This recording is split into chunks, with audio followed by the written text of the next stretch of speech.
జై శ్రీమన్నారాయణ. మనం అనుకున్నట్టు ఇక నుంచి కొన్ని మంచి మంచి విషయాలు మన హిందూ సంప్రదాయంలో ఎందుకు ఇవి పాటిస్తారు, వాటికి సైన్స్కి రిలేటెడ్ ఏమైనా ఉందా, వాటి గురించి మనం మాట్లాడుకుందాం అని అనుకున్నాం కదండి. దానిలో భాగంగానే ఇవాళ మనం కూర్చునడంలో జీర్ణశక్తి మనం ఎలా కూర్చుని తినాలి, ఎలా కూర్చుని తినడం మూలాన మన ఆరోగ్యానికి మంచిది, అసలు ఇలా స్పెసిఫిక్గా మనం ఒక పద్ధతి ప్రకారం ఎందుకు కూర్చోవాలి, దానివలన అలా కూర్చుంటే వచ్చే లాభాలు ఏమిటి అనేవి మనం ఇప్పుడు తెలుసుకుందామండి.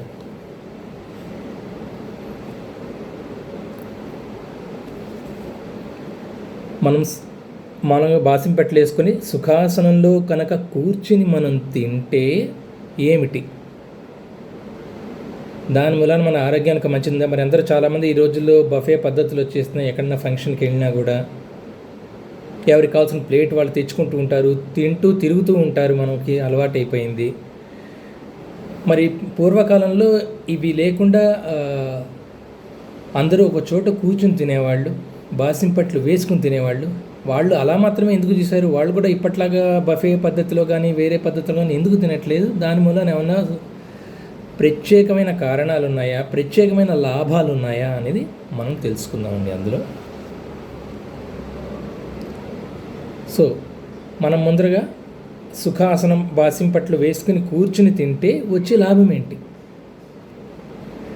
శాస్త్రీయ లేదా సైంటిఫిక్ పర్స్పెక్టివ్ లేదా మన శాస్త్రీయ దృక్పథం ప్రకారము మనం బాసింపట్లు వేసుకుని కూర్చుని తింటే గనక, లేదా అంటే పద్మాసనం అని కూడా అనొచ్చు, పద్మాసనం లేదా సుఖాసనంలో వేసుకుని కూర్చుని మనం భోజనం చేస్తే గనక ఏమవుతుంది అంటే మన యొక్క కడుపు కండరాలన్నీ ఉత్తేజితమయ్యి జీర్ణ రసాలన్నీ బాగా ఊరతాయి. అంటే ఒక పర్టికులర్గా మనం చక్కగా ఆసనం వేసుకుని కూర్చుంటే అటు ఇటు తిరుగుతూ తినడం కన్నా ఒక చోటు కూర్చుని తింటే గనక ఆ కండరాలన్నీ ఉత్తేజితమవుతాయి. ఉత్తేజితం అవడే కాకుండా జీర్ణ రసాలు అంటే మనం తినే ఆహారాన్ని జీర్ణం చేస్తాయి కదా మన కడుపులో, అవి కూడా బాగా బాగుపడతాయి అన్నమాట. అలా చక్కగా సుఖాసనం వేసుకుని కూర్చుని తినడం మూలాన.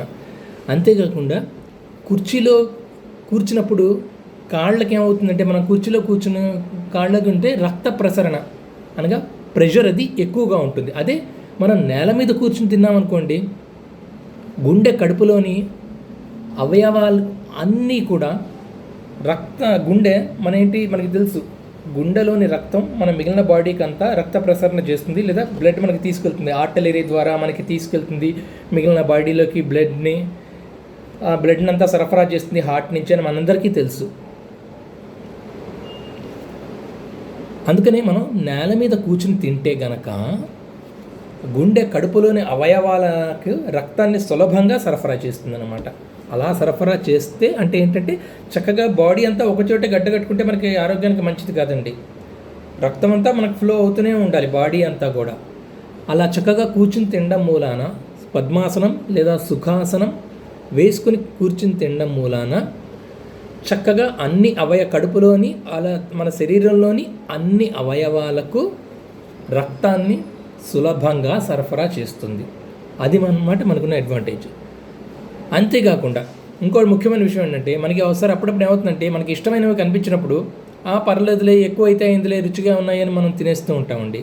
కానీ ఇలా మామూలుగా చక్కగా ఒక సుఖాసనం వేసుకుని భంగిమలో కూర్చుని తింటే మన మెదడుని ప్రశాంతంగా ఉంచుతుంది అన్నమాట ఆ భంగిమ. దానివల్ల ఏమవుతుందంటే, కడుపు నిండినట్టయితే మనకి కడుపు బరువు అనిపిస్తూ ఉంటుంది. అలా సుఖాసనం వేసుకుని కూర్చున్నట్టయితే ఆ కడుపు నిండింది అని మన మైండ్కి సంకేతం అందిస్తుంది అన్నమాట. అలా చక్కగా బాసింపట్లు వేసుకున్నా సుఖాసనం వేసుకుని కూర్చున్నా కూడా అప్పుడు దానివల్ల ఏంటండి అంటే, మనం ఎక్కువ తినకుండా నిరోధిస్తుంది అన్నమాట. అంతేకాకుండా మన హిందూ సంప్రదాయంలో అన్నాన్ని పరబ్రహ్మ స్వరూపంగా లేదా అన్నపూర్ణాదేవి స్వరూపంగా మనం భావిస్తాం. నేలపైన కూర్చుని మనం అన్నం తినడం మూలాన మన మనసులో వినయము, భగవంతుని పట్ల కృతజ్ఞత కూడా మనకి పెంచుతాయన్నమాట. అంతేకాకుండా నేలపై కూర్చుని తినడం వలన శరీరంలోని ప్రాణశక్తి లేదా ఎనర్జీ చక్కగా బ్యాలెన్స్ అవుతుందండి.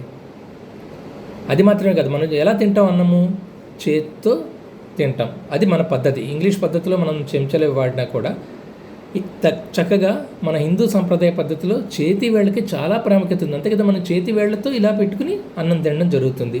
సో ఆయుర్వేదం ప్రకారం కూడా ఇలా మనం చేతులతో తింటే కనుక మన చేతి వేళ్లలో ఉండే ఈ పంచభూతాలు ఆహారంలో కలిసి శరీరానికి మంచి శక్తిని అందిస్తాయండి. మనం స్పూన్తో తినడం కంటే కూడా మనం ఇలా చేతితో తింటే కనుక మన శరీరానికి మంచి శక్తిని అందిస్తాయన్నమాట.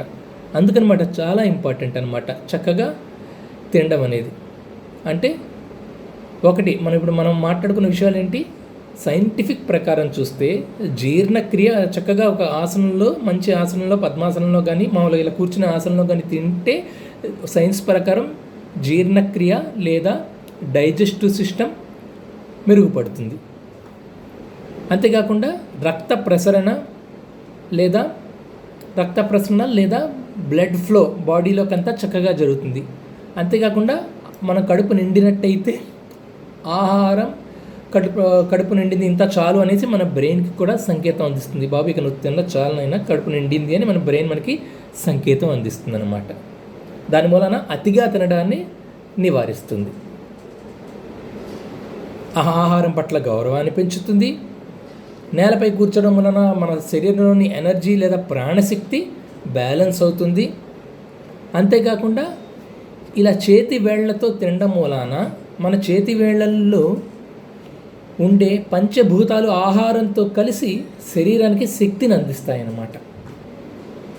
ఈ రకమైన హిందూ సంప్రదాయము, ఒక విషయం గుర్తుపెట్టుకోండి, హిందూ సంప్రదాయము సైన్స్తో మేళవితమై ఉన్నది కాబట్టే పూర్వీకులు సరైన పద్ధతుల్లో భోజనం చేసినా, వేరే పనులు చేసినా కూడా వాళ్ళు ఎంతో ఆరోగ్యంగా ఉండేవాళ్ళు. మన హిందూ సంప్రదాయం అనేది ఛాందసం కాదండి, ఒక సైంటిఫిక్ రీజన్ ఉంది. కాకపోతే ఈ రోజులో ఇవి తీరికగా ఈ సైన్స్ ఏమిటి, ఈ సైన్స్కి మనం చేసే సంప్రదాయానికి సంబంధం ఏమిటి అనేది ఓపికగా తీరికగా చూసి తెలుసుకునే వాళ్ళు చాలా తక్కువ ఉన్నారు. ఈ విషయాలు మనం తెలుసుకుంటే సైన్స్కి మనం ఇలా తినే పద్ధతికి కానీ కూర్చునే పద్ధతికి కానీ ఏమిటి అనేది మనం తెలుసుకుంటే గనక సో మన వాటి సంప్రదాయాలు కూడా సైన్స్కి సంబంధించినదే అని జ్ఞానం కలుగుతుంది. మన సంప్రదాయాన్ని పట్ల మనకి గౌరవం, అవగాహన కూడా పెరుగుతుందని. సో ఇదనమాట మనకి సైన్స్ ఏం చెప్తుంది, ఎలా కూర్చోవడం మూలాన మనం ఆహారం ఎలా కూర్చుని ఆహారం తీసుకోవాలి, కూర్చుని ఆహారం తీసుకుంటే ఏ పద్ధతిలో కూర్చోవాలి, అలా కూర్చుని తింటే వచ్చే లాభం ఏమిటి అనేది మనం ఈరోజు తెలుసుకుందాం. మరిన్ని మంచి విషయాలు ఇలాగే సైన్సు మన తెలుగు సాంప్రదాయాలు మేళవితం చేసి సైన్స్ ఏం చెప్తోంది, ఆ తెలుగులో కూడా దానికి మనము సంప్రదాయం ప్రకారం కూడా ఏం చెప్తోంది, అది సైన్స్తో మనం ఎలా ముడిపెట్టచ్చు, ఏమిటి లాభం అనేది. ఎందుకంటే ఈరోజు మనకి ప్రస్తుతాన్ని శాస్త్రీయ దృక్పథంతో చెప్పకపోతే మామూలు సంప్రదాయం ప్రకారం తినాలని చెప్తే ఎందుకు చెప్పాలి, ఎక్కడ రీజను, ఎక్కడ కారణం ఏమిటి అని అడుగుతున్నారు. చాలామంది అడుగుతారు, ఇది సహజం అయిపోయింది. ప్రతిదానికి మనకి క్వశ్చన్ చేయడం అలవాటు అయిపోయింది. కానీ మనం చేసే ప్రతి సంప్రదాయం, మన తెలుగువారు లేదా మన హిందువులు పాటించే సంప్రదాయం ప్రతి దాని వెనక ఒక సైంటిఫిక్ రీజన్ ఉంది, శాస్త్రీయ కారణం ఉంది. అది తెలుసుకుంటే మనకి గౌరవం పెరుగుతుంది, మన పద్ధతుల పట్ల మనకి నమ్మకం పెరుగుతుంది. మన మంచి విషయాలు మళ్ళీ మనం తెలుసుకుందాం. అప్పటివరకు సెలవు. జై శ్రీమన్నారాయణ.